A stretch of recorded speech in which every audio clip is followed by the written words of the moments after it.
आज मैं आप सबको हिंदी कहानी बताने जा रही हूँ। हमारी कहानी कुछ इस तरह है। मेढक को बदसूरत देखकर घृणा क्यों हुई? बदसोला के बादशाह का राज्य धन धान से पूर्ण था। किसी भी प्रकार की कोई कमी न थी।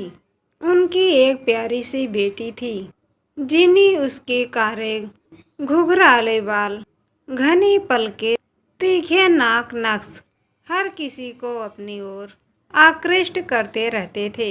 अनेक राजकुमार राजकुमारी जिन्हीं का हाथ थामने का प्रयास कर चुके थे, पर जिन्हीं सबका मजाक उड़ाती रहती थी।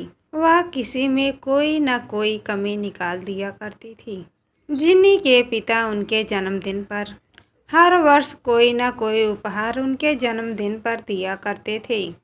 जिन्हीं को उन उपहारों में सोने की सुंदर हीरो जड़ी गेंद बेहद प्रिय थी। खाली वक्त होने पर जिन्हीं अपनी महल के बाहर सुंदर बगीचे में गेंद खेलकर मन बहलाती थी। एक दिन जिन्हीं गेंद को जोर जोर से उछाल कर खेल रही थी। जैसे ही सूर्य की किरणें में गेंद चमकती थी, उसकी रोशनी चारों ओर फैल गई। उस रोशनी को देखने में जिन्हीं को बड़ा आनंद आता था। एक बार गेंद अचानक से उछली और बगीचे के बीचों बीच बने तालाब में जा गिरी। गेंद पहले लिली के पत्ते पर रुकी। जिन्हीं गेंद पकड़ने के लिए दौड़ी, तब तक गेंद पानी में जा चुका हुआ होगा। सोने की गेंद होने के कारण गेंद पानी में डूब गई। जिन्हीं एकदम उदास हो गई। उसने अपना हाथ पानी में बढ़ाने की कोशिश की, पर गेंद का कहीं अता पता नहीं था। तभी अचानक उसे एक फूल पर बैठा एक हरा सा बदसूरत मेढक दिखाई दिया। जिन्हीं को रोना आने लगा कि अचानक मेढक बोला, यदि तुम मेरी बात मानो तो मैं तुम्हारी गेंद निकाल सकता हूँ। जिन्हीं तो अपने गेंद के लिए पागल सी हुई जा रही थी, बोली, मैं तुम्हारी सारी बातें मानने के लिए तैयार हूँ, पर हे मेढक, तुम मेरी गेंद पहले बाहर निकालो। मेढक बोला, ऐसी जल्दी भी क्या है, पहले मेरी बात तो सुनो। मैं तालाब में रहते रहते थक गया हूँ। यदि मैं तुम्हारी गेंद निकाल दूँ तो मैं तुम्हारी सोने की थाली में तुम्हारे साथ खाना खाऊंगा। जिन्हीं जल्दी में बोली, मुझे मंजूर है, पर मेरी गेंद तो जल्दी निकालो। तुम्हें मेरी दो शर्तें और माननी होगी। मैं तुम्हारे चांदी के गिलास में ही पानी पीऊंगा और तुम्हारे मखमली बिस्तर पर सोऊंगा। यदि तुम्हें मंजूर हो तो बताओ, मैं तभी तुम्हारी गेंद निकालूंगा। मेढक बोला। जिन्हीं ने किसी की बात को ध्यान से सुने बिना स्वीकृति दे दी। मन में सोचने लगी कि मेढक कुछ पागल लगता है। मेरे हाँ करने से क्या फर्क पड़ता है। मेढक चंद्रछड़ों में चमकीली गेंद बाहर ले आया। जिन्हीं इतराती हुई बिना मेढक का धन्यवाद किए गेंद लेकर चल दी। वह घर के अंदर आकर गेंद रखकर अपने माता पिता के साथ खाना खाने बैठ गई। संगीत की मीठी मीठी धुन बज रही थी। सब लोग मध्यम रोशनी में खाना खाने में व्यस्त थे। मेहमान भी मधुर धुन सुनते हुए भोजन का आनंद ले रहे थे। जिन्हीं बादशाह व रानी के साथ मेज पर बैठी सोने चांदी के बर्तनों में भोजन खाने लगी। जिन्हीं के खड़े पीछे नौकर उसके हाथ पैर साफ कर उसके खाने में मदद करने के लिए उसके पीछे खड़े हो गए। अचानक दरवाजे पर हाफ हाफ की आवाजें सुनाई दी। सभी का ध्यान उस आवाज की ओर आकृष्ट हो गया। जिन्हीं मेढक को बिल्कुल भूल चुकी थी। उसने नौकर को दरवाजे पर जाकर देखने का आदेश दिया। मेढक ने नौकर से कहा, मुझसे राजकुमारी जिन्हीं ने अपने साथ भोजन करने का वादा किया है, अतः मैं भोजन करने आया हूँ। मेढक की बात सुनकर नौकर हतप्रभ रह गया। नौकर ने जिन्हीं से आकर कहा तो जिन्हीं गुस्से में बोली, नहीं, मैं किसी मेढक को नहीं जानती, दरवाजा बंद कर दो। नौकर दरवाजा बंद करने जाने लगा तो बलसोरा के बादशाह बोले, प्यारी जिन्हीं, याद करो, कहा तुमने किसी मेढक से वादा नहीं किया। हम शाही लोग किसी से वादा करके तोड़ने नहीं, पिताजी की बात सुनकर जिनी घबरा गई। उसने देखा सभी मेहमानों की निगाहें उसी पर टिकी है। जिनी ने चुपचाप मेढक को अंदर लाने की स्वीकृति प्रदान कर दी है। मेढक बोला, जिनी, मैं तुम्हारे पास बैठकर भोजन करूंगा। जिनी ने मेढक को अपनी कुर्सी पर बिठा लिया तो मेढक बोला, तुमने मुझे अपनी थाली में भोजन करने का वादा किया था। मैं तुम्हारी थाली में भोजन करूंगा। मुझे रोज पर पहुंचा दी। मेढक की बात सुनकर जिनी को बहुत गुस्सा आ रहा था, परंतु वह अपने माता पिता की निगाह देखकर चुप हो गई। उसने मेढक को चुपचाप थाली के पास बिठा लिया। मेढक के भोजन शुरू करते ही जिनी ने अपने हाथ रुमाल से पोंछ लिया।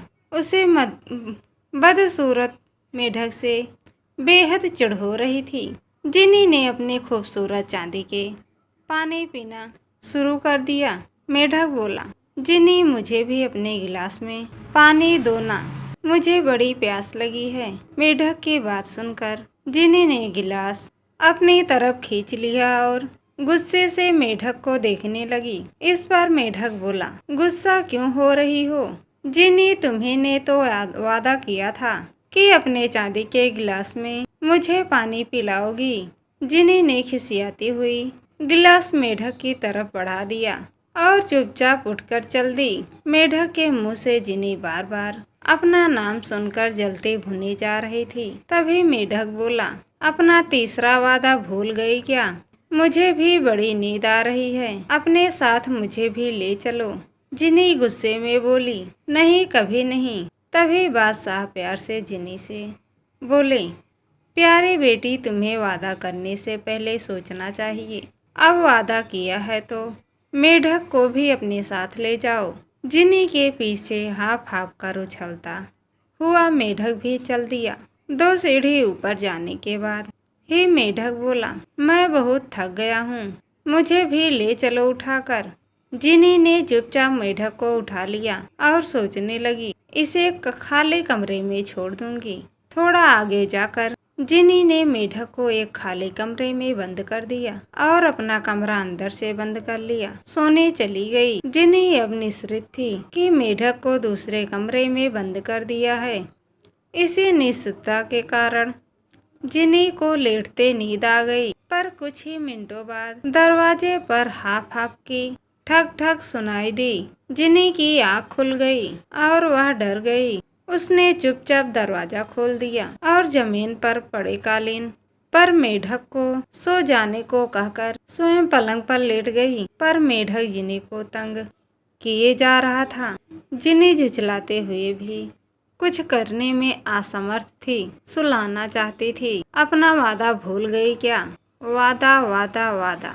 जिनी गुस्से में उठकर बोली। उसने मेढक को उठाकर जोर से खिड़की के बाहर फेंक दिया।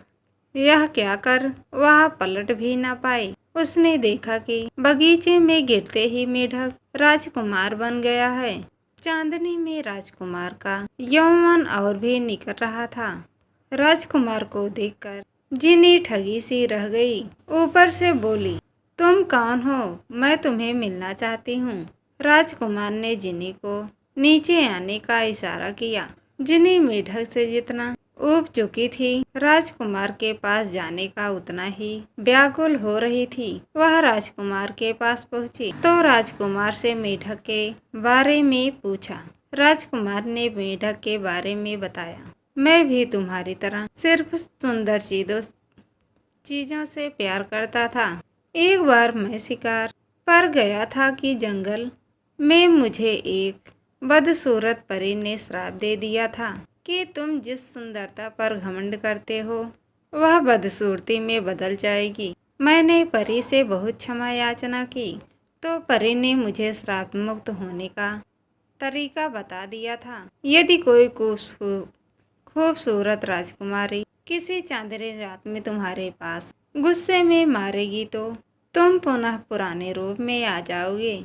यदि मैं इस प्रकार शर्तें न रखता और रात में तुम्हारे बिस्तर पर सोने की जिद न करता तो हरगिज रात में मुझे गुस्से से मारने वाली तुम जैसी राजकुमारी ना मिलती और श्राप मुक्त न होता। बगदाद के राजकुमार मुबारक की बात सुनकर राजकुमारी जिनी का दिल पसीज उठा और वह उसे इज्जत के साथ महल ले आई। सुबह उसका परिचय पूछा, उसका परिचय अपने माता पिता से करवाया। फिर वह धूमधाम से राजकुमारी जिनी और राजकुमार मुबारक की शादी हो गई। दोस्तों, मेरी वीडियो अच्छी लगी तो चैनल को सब्सक्राइब कर देना, बेल आइकन पर क्लिक कर देना, लाइक एवं शेयर कर देना।